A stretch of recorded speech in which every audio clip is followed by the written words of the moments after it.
Celebramos la Eucaristía que corresponde al viernes después de ceniza. Próximo domingo será primer domingo de Cuaresma. Y entonces el viernes siguiente será el primer domingo de la primera semana del tiempo de Cuaresma. Este es el viernes después de Cuaresma. Ya tenemos las tres formas penitenciales por excelencia. O sea, la limosna, la oración y el ayuno. Y hoy la liturgia de la palabra, interesantemente, comienza desembocada en el ayuno. Parecería que lo está suprimiendo en las tres lecturas, en la primera, en el Salmo y en el Evangelio, parecería.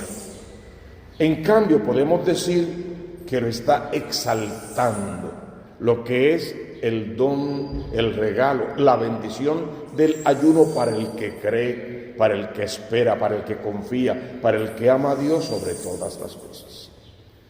Esto dice el Señor Dios, habla el profeta Isaías.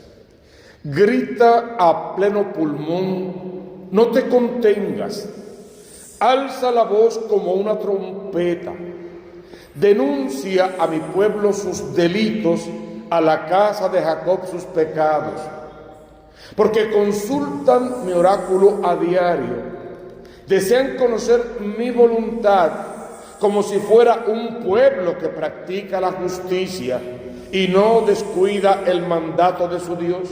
Me piden sentencias justas, quieren acercarse a Dios. Toda esa introducción para decir, y lo hacen ayunando, y qué bueno que lo hacen ayunando.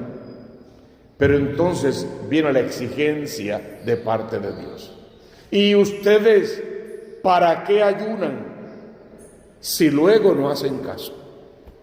¿Está reprimiendo el ayuno? No, le está dando la importancia capital que el ayuno tiene. Quiero que mi pueblo ayune, pero que ese ayuno tenga resultados. Espérate, no vas a suprimir el ayuno porque te decidiste a hacer obras de caridad. Ay, como ahora hago obras de caridad y le doy 2 o 3 pesos al que necesite en la calle, ya no tengo que ayunar. Absurdo.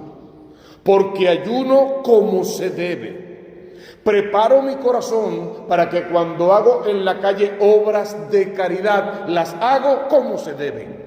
Y no de forma altruista, para ser visto, para ser notado, para acallar mi conciencia o para cualquier otra cosa por el estilo. Porque ayuno como está mandado y como es debido, mi corazón entonces acciona a la altura de un verdadero católico práctico que quiere vivir en santidad. Y el ayuno me ayuda a colocarme siempre en el camino de la santidad y no fuera del camino. Así continúa la lectura sacándole en cara al pueblo que hacen unas prácticas rituales, unas prácticas litúrgicas y demás, pero que luego su vida no está a la altura de esas supuestas prácticas, que llevan una vida como hijos amados de Dios, pero a la hora de la hora vivimos como si fuéramos hijos de las tinieblas. Por ejemplo, hablo muy bien del amor, pero cuando alguien me provoca, saca todo lo peor que hay dentro de mí. Entonces soy un poeta a la hora del hablar del amor y soy un energúmeno a la hora de tratar a mi hermano con amor. Eso es lo que la lectura está reprochando. Eso es lo que no podemos hacer. ¿Vas a ayunar? Claro que vas a ayunar. Y porque ayunas, llevas una vida santa, digna del amor de Dios. Sigue con su reproche y entonces al final va a decirte, este es de verdad el ayuno que yo quiero.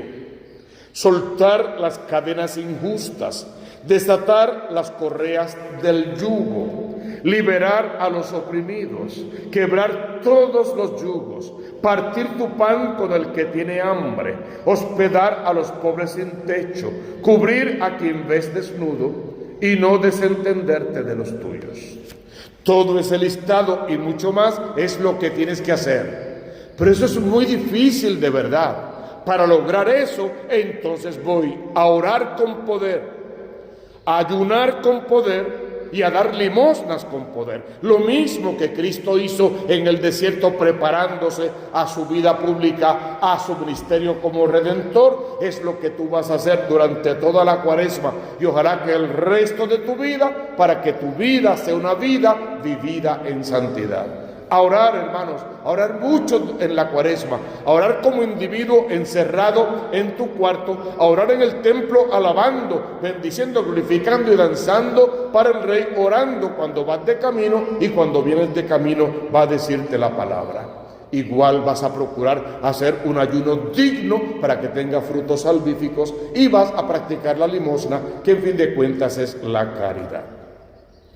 Dice el salmista: un corazón quebrantado y humillado, oh Dios, tú no lo desprecias. Piénsalo bien. No quiero ser despreciado por Dios. No quiero ser descartado por mi Dios. Pero yo tampoco quiero ser despreciado o descartado por mis hermanos. Yo no quiero que me saquen el cuerpo, que cuando yo llegue se callen o se vayan, y que de espaldas a mí hablan, y lo que me tienen que decir a mí se lo digan a otros. Yo no quiero eso. Si yo no quiero ser descartado ni por Dios ni por mis hermanos, y menos por mí mismo, porque en fin de cuentas termino en una depresión que ni me reconozco a mí mismo. No quiero eso. Tengo que presentar ante Dios un corazón humillado, un corazón contrito, o sea, arrepentido, un corazón quebrantado. Llego a Dios en esta mañana con mi corazón roto. Él es el gran artista, es el gran alfarero. Él fue el que al principio hizo la estatuilla de barro, ¿te acuerdas? Y sopló sobre ti su aliento y te dio ser humano.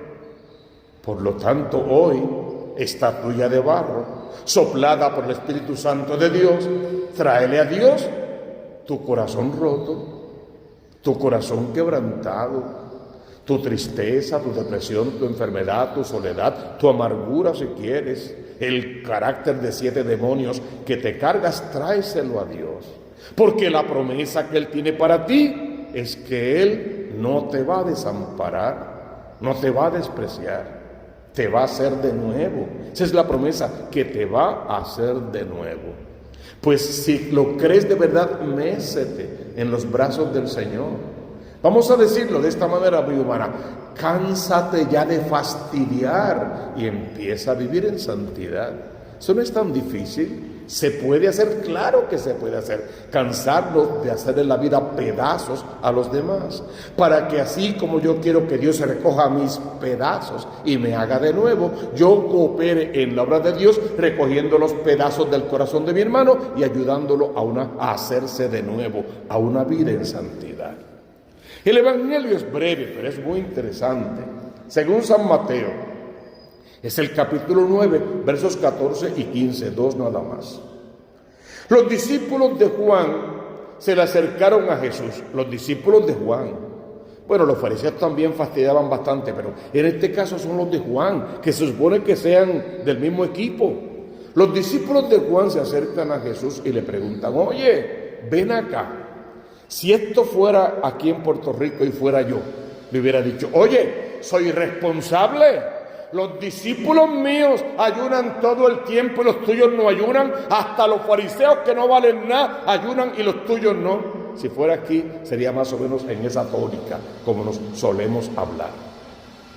¿Por qué nosotros y los fariseos ayunamos a menudo? Están hablando los discípulos de Juan, los del mismo equipo. Y en cambio tus discípulos no ayunan. Ese es el reproche. Para que entendamos, hay que entender que los fariseos y los de Juan de vez en cuando ayunaban hasta 2 veces por semana. Pero no olviden que una de las tantas razones por la que aquel pueblo ayunaba era esperando al Mesías.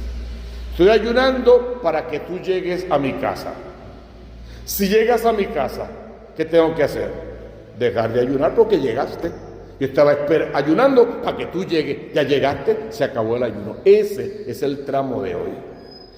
Nosotros y los discípulos de los fariseos ayunamos y los tuyos no. como se lo dijeron con tanta rabia, Jesús dijo, pero centella, si ellos estaban esperando al Mesías y el Mesías llegó.